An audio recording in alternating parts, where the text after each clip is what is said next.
Fantastic. Okay, terrific. And by the way, thank you so much for doing this. Oh, of course. Yeah. We're excited. So who would you say has had the greatest influence on you as a professional? So it's hard to say one person, but I would say that early on in my career, I was very, very lucky to have a whole series of mentors, most of whom were Jesuit priests and brothers. Okay. And so I really learned, I think, the core sets of principles that guide my life professionally from really Jesuit training. That's just and that really informs almost pretty much how I think about the world. And at the heart of that is this notion of putting the individual person as an end in and of him or herself, and not as a means to an end, and that human flourishing and community flourishing is the kind of primary goal of all activity or all your work. That would be the first phase, and then the second phase, I was very, very lucky and blessed to have spent 17 years at communities and schools, and that was an organization that lived those values of putting individuals first and their flourishing as a primary goal. And it was really the collective and the scope of watching this organization go from, serving 300,000 to 400,000 when I first started to 1.5 million, and seeing that was powered primarily by citizens across the country of goodwill, really shaping and living those values. So that, from a kind of philosophical and almost moral point of view, that's how I would answer the question. There are lots of individuals that help shape some of my professional development along the way, but that seems to me to be secondary in function to this kind of core set of principles. Great. No, I hear that the Jesuit, that one is lucky if one has the opportunity to have a Jesuit education. I mean, that's what I've heard. No, seriously. I mean that the standards and the sort of the methodology are enviable, right? So that's great. It's really good to know that in fact it does have that effect, right? Yeah.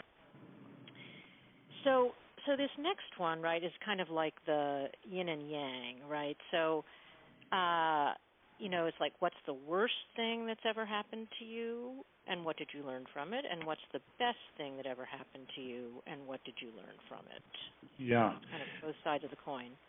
So they're the same thing. And I think the worst thing that ever happened to me was stepping into a situation when I first came into communities and schools when the organization was very much in crisis, and it was a complicated set of issues that drove the crisis, and that's actually, quite frankly, why it was a crisis, because it was a complex set of things. And the organization had grown very quickly up to that point, and the business model was broken. There was a evolution in how networks, in terms of driving social change, operated, and they were feeling that. There was a very charismatic founder who had a very relevant future role, but was needing to shift his operational role. And there was a set of funder relationships which had burned out in many regards. So it was just a very complex set of things. And I was, to be very transparent, I was just dramatically underskilled from a professional point of view to really manage that situation. I look back now and say, I just would never hire me into those circumstances, knowing what I did. And I don't mean that's not false modesty, it's just the brutal facts.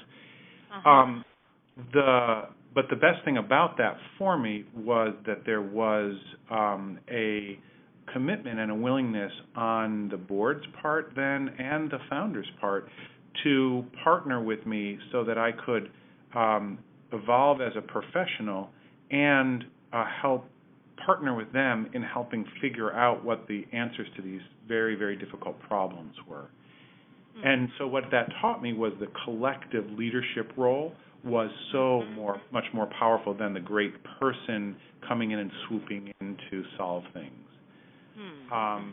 So it was the extreme of the circumstances, but the kind of goodwill of a variety of folks that kind of converted it from what was really those. I remember the first 18 months I was just dying. I wasn't sleeping, and it was I just didn't know what to do. Great. Well, it's certainly a great success story, right? Right. But that kind of extremes are terrific opportunities if relationships can sustain you through the growth process. Oh, I like that. Did you just? That was. Well, anyway, I was going to ask if you just coined that, but it doesn't matter. That's what I believe.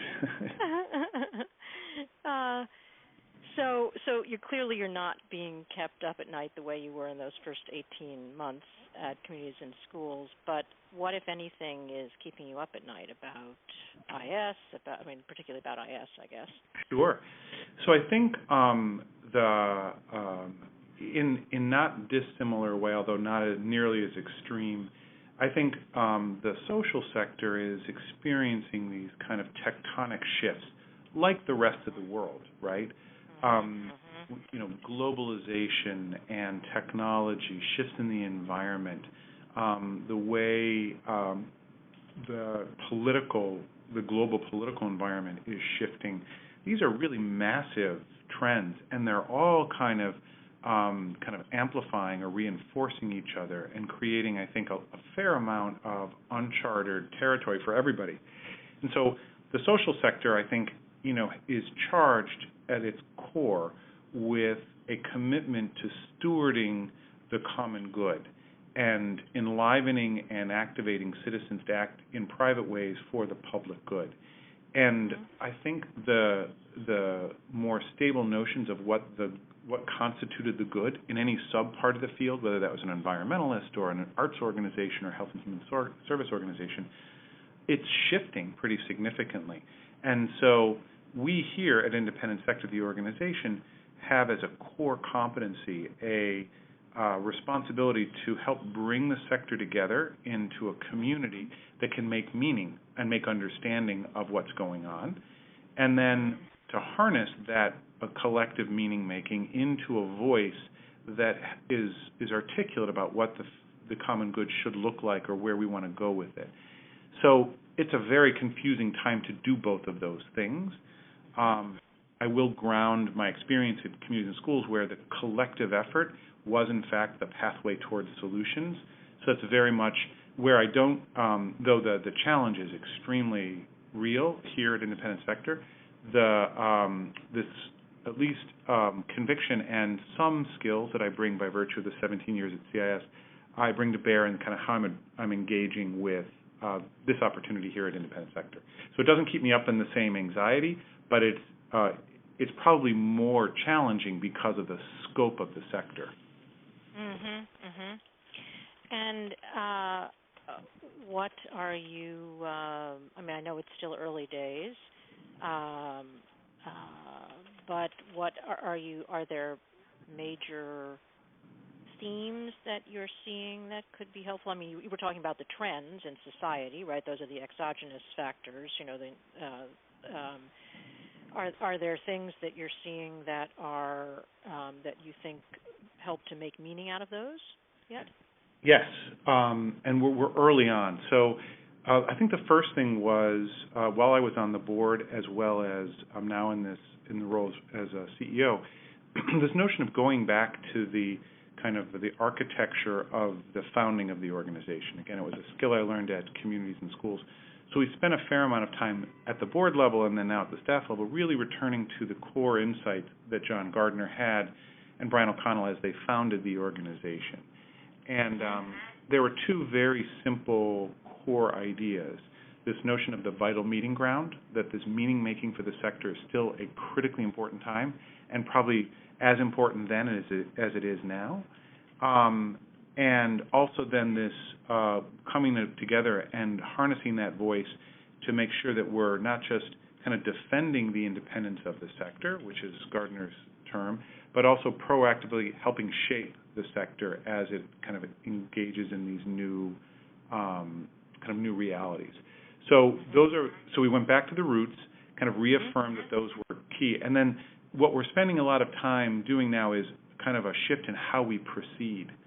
So the way we go about bringing the community together, and historically we've been a network of networks, so primarily a membership organization with the large grant-seeking and grant-making organizations. We want to retain that because we see that there's great value in those organizations as kind of precious infrastructures in the United States. But there's also a very strong pivot and a bias I bring to engaging directly with communities. And we have vehicles to do that. We have the conference, for example, which is always in a community. It's in a place. Right. And how we go about tapping the local wisdom and democratizing access, not just to the conversations, but actually giving voice in a more democratized way to actually helping meaning make is an example of kind of how we're thinking. So a concrete example is we're doing our 2017 conference in Detroit from the 25th to the 27th. And so in a shift to really how we proceed, we've sent 4 staff to spend a month in Detroit with a local community-based organization that does human-centered design. And the goal really is to ground them both in this kind of consumer or human-centered way of developing our engagement strategy, but then reinforcing local community-based organizations and engaging with them in the very design process. Interesting. Yeah. Interesting. And how is it going? They're in their second week. They're out there now. Okay. And I was just before you called, I was just reading a blog post that some of them are doing. So it looks to me like it's going quite well. In fact, we had a couple of their close friends here take a day off, and they just did a road trip to Detroit to spend time with them. So there's a sense of kind of growing community here at the office that hopefully will reflect the kind of work we do. Got it. I love it. So this next one, Dan, you get a choice.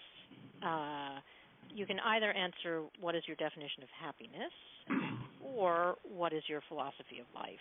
They're related, right? But they're distinct.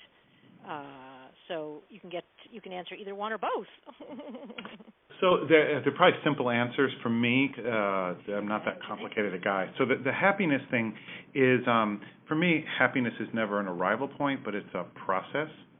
And so it is the quality of the process that I think ultimately you kind of realize it's happy producing or happiness producing. So the second part, or the second question, is the process part of, this notion of what I said earlier. Relationships are kind of the most precious thing we have, and that coupled with a commitment, for me, how I'm built, to this notion of ongoing learning and evolving. That everything counts in the process of learning, whether it's professional or personal, and relationships only get better when there's a kind of internal-external tension of being self-reflective and cultivating, I think, a reflective spiritual life, and then an engaged attention to acting in the world that is hopefully making people the ends in and of themselves and not means to an end. Yep. And what would you say is the greatest misconception about you, if there is one? Oh, that's interesting. Oh gosh, I have no idea. Other than I know for myself, sometimes I have this kind of private smile when I'm referred to often as being a highly analytic and data-driven guy, and I can see why people say that, and certainly those things are important to me.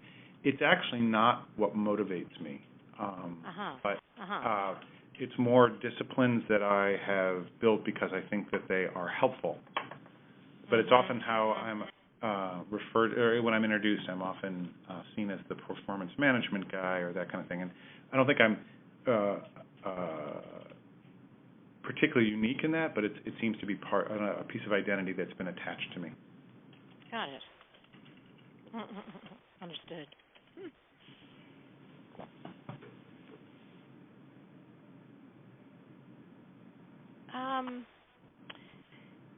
So,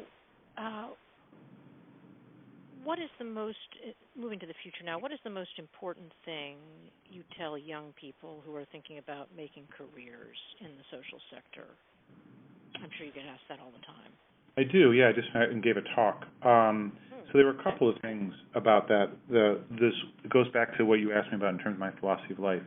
So I think that there is, I believe that now more than ever, and certainly in my old job, the data regarding the number, at least the prospective data regarding the probability that most people are going to have, 10 to 17 jobs over the course of their career, where many of us have had 2 or 3. Right.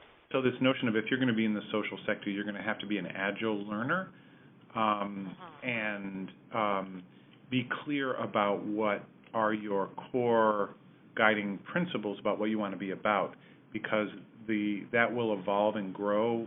The organizations that you're involved with or the movements are going to evolve and grow, and you're going to need to have a much sharper compass about when there's alignment and when there's not. So that requires both an internal reflection and an external paying attention. That's really the line that you speak of. What line is that? About being institutionally supportive. I believe institutions matter, but also kind of internally motivated, or your locus of agency is internal. Yeah. Got it. And you think that's the most important thing for young people to take on or think about? I do. I think it's a core competency regardless, but I think now more than ever, I just think institutions are shifting quickly, and there's just going to be an adroitness in that skill set that's required. Right. Got it. So this next one sort of builds on the one of the earlier ones, and I guess it's a more specific question. What specifically do you see as new opportunities for IS over the next, say, 5 years? IS, little I, little s, or big I, big S? Well, independent sector, I mean. The organization. Yeah. So I think our biggest opportunity is to strike a creative balance between what I said earlier, the historically strong members who have helped shape and grow independent sector over the course of the last 36 years, and a opening up of what membership and belonging and crafting the future of the organization looks like. So that could be a much more accessible membership model. Right now our membership model is fairly expensive, and so it really limits those that can participate. And I think in that comes a bias that then the larger organizations have a disproportionate impact on our organization. So the question I think we're really wrestling with, well, what would democratizing access to independent sector's future as an organization look like, and how would we honor and still include those very important institutions that are large and influential, while also accessing community voice and folks that aren't necessarily in the big, powerful organizations. So if we get that right, I think we strike a balance of where the world is going right now.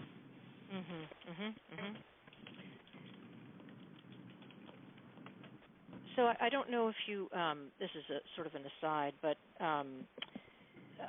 it seems to me that AAM, the American Association of Museums, has done a pretty good job of that.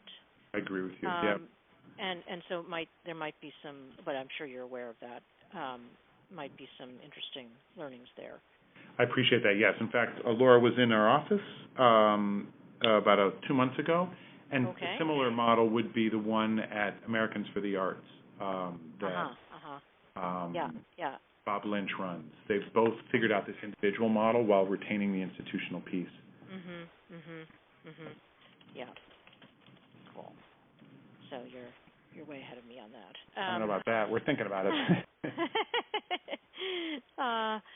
So we're in the midst of a national conversation about race and racial equity, and in fact, that for me was what the IS conference was about in a lot of ways this year.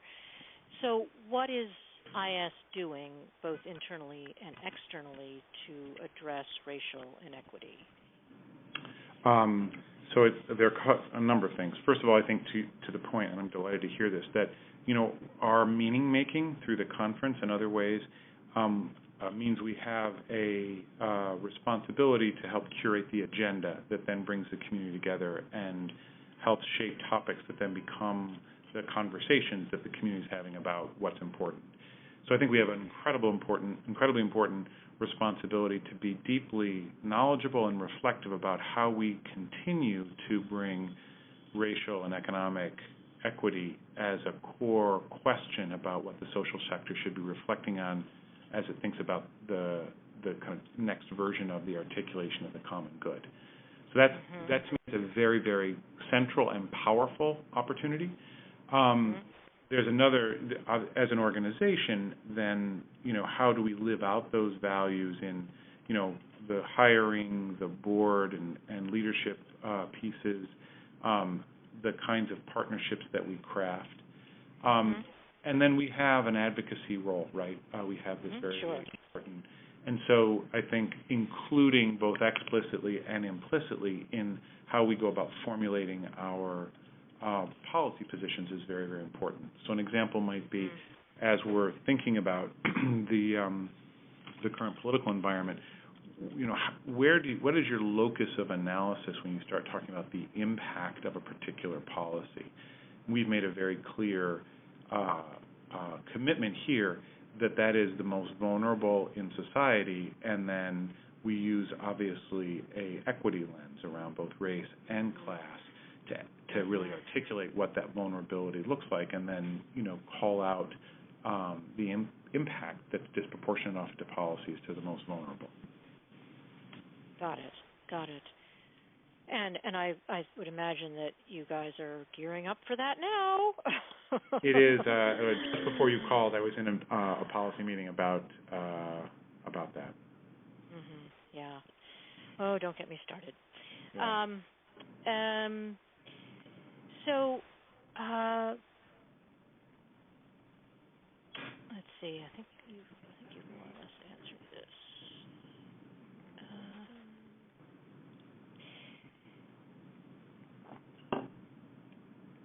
How would you say, if there were one thing you could say to your colleagues, quote unquote, who are leading grant-making institutions, foundations, et cetera, what would it be? Oh, boy. I have so much that I would love to say. So the one thing, I guess... You get two. Yeah, great. Okay, so the one thing I think is, I think that philanthropic institutions have to be crystal clear with themselves and transparent about answering the following question. Do they look to their grantees as vehicles for or contractors to their theories of change, or do they look to their grantees as true partners in co-creating the outcomes that both institutions aspire? So I think the honest and transparent answer to that question would be a phenomenally important resource for the sector. I think it would enable us to have a reasonable set of expectations as each, the grant-seeking and the grant-making community engaged each other. So that would be one piece that I would say. And then the second thing is, in the answer, if the philanthropic community answers the second question that they see them as partners, or opts for the second answer, then a very strong request would be a consideration around general operating support as opposed to programmatic support. They are strengthening the institution's ability to deliver on its mission rather than strengthening the programmatic outcomes that they seek specifically. Yep. And those aren't mutually exclusive, but they No. Yeah. And do you see, so as someone who also, as consultants, we certainly watch the sector. So I hear, right, that foundations are moving more some foundations moving more in that direction, in other words, toward general operating support. Do you see that? You know what, I see it more like whack-a-mole, that, a foundation will move in that direction that historically has not, while one that has historically been in that direction, has a change in leadership or, a board strategic plan and it shifts away. So, honestly, I have not seen a marked increase. We're kind of in the aggregate. Again, I haven't done the data on this, but I haven't seen, I haven't seen that. Or I haven't felt that. It has not been my observation. Got it. Let's see. I think I might have one more here.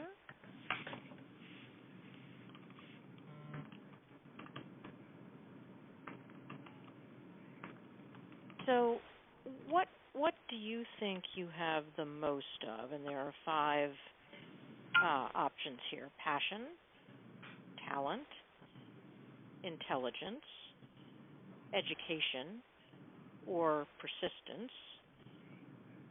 So passion, talent, intelligence, education, or persistence.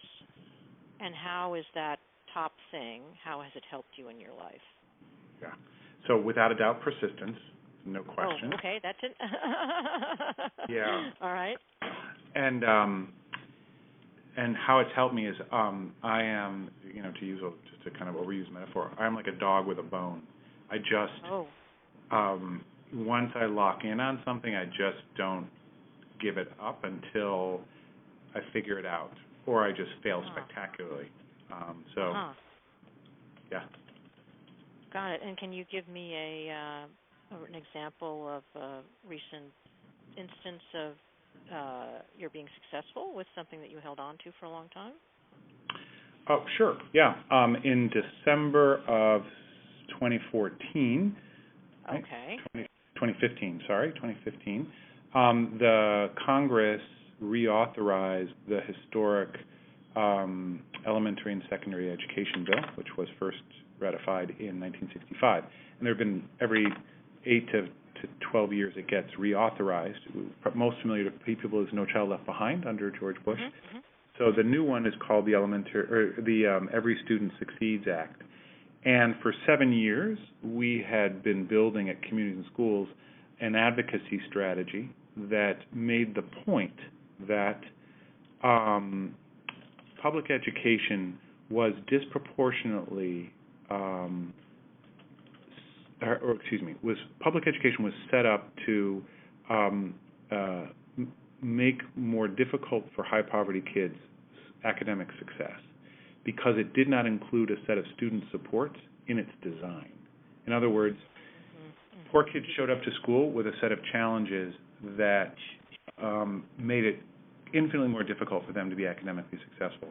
We, over many, many years, developed the research base to disprove that, and then we were successful in having that included in the reauthorization, and that now there's a technical term called integrated student supports that is now in legislation and really basically enables public schools to ask much more holistic questions about student preparedness and their responsibility in supporting students in order for them to be successful.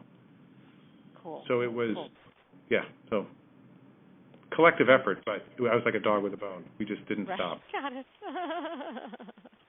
And actually, I do have one other question that is sort of has come to the fore in the last few days, really, and that is, we hear now about efforts, perhaps by Congress, to limit the charitable deduction to maybe $200,000 a year, and I wondered what you think about that. Is that something? I mean, I know that historically IS has been quite involved with that whole, I think, with the whole issue of the charitable deduction.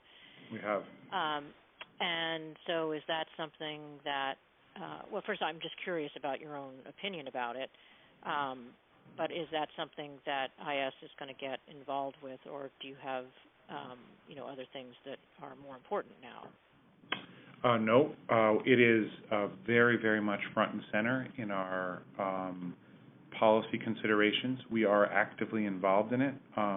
So when the proposal that you're talking about was in the Trump campaign tax policy, and we on our website you'll find we did an analysis that really came out against the notion of caps, which is what that is. And we have been, along with a number of partner organizations, we're part of and playing a leadership role in a coalition around the charitable tax deduction. And we're actually calling for, we did a bunch of polling data in the first quarter of last year, about a year ago, that really showed that there's bipartisan support for what is called kind of the non-itemizer deduction, meaning we universalize access to the charitable tax deduction, which currently it is not. So we're actually taking a very aggressive position in this, advocating that all Americans should have access to the charitable tax deduction. And so, and what would that look like? In other words, what meaning that people who put, I'm sorry, I'm not sure what that would look like. Yeah, so what that concretely means is that currently only people earning, I believe it's like $50,700 more. I see. Who itemize, right? Can take the deduction, right? Got it. Yes, understood. So if you give money at church and you make less than $50,000, it doesn't, and you don't itemize, it doesn't count. That's right. Yep. You will probably take just a standard deduction. Got it. Okay, so expect to hear more from you guys about the charitable tax deduction going forward, and certainly from the coalition. Without a doubt. Yep. Okay, good. You stay in there, guys. Yeah, we are. We're swinging hard. So those were my questions, Dan, and so where we are is we're actually reaching the end of the interviews, and we will definitely be publishing sometime in 2017. That's great. With any luck in the first half of the year, although it might end up being the second. And certainly we'll keep you apprised of our progress and let you know how it's going and what stage we're at. But we've had some great interviews, really inspiring interviews with heads of major nonprofits and major foundations. And we're very heartened by it. It's helpful. It helps us get up in the morning thinking about the people we've been interviewing. That's great. That's really great. And I think you'll find there are a disproportionate number of IS members because we did a lot of the interviewing around the conference. So that's good for IS, I guess. It is. It's great. So anyway, thank you very much for your time. I know how busy you are, and so I really, really appreciate your giving me the time. Oh, you're very welcome. Just one question/request. Of course. If you quote me, is there any opportunity I can review just for attribution? Sure. That'd be great. Yeah. We only offer if people ask, but of course. Yes. So that would be meaningful to me. Yeah, sure. Consider it done. So good. Well, thank you, and have a lovely evening. Hey, you too. Thanks so much. Okay. Take care.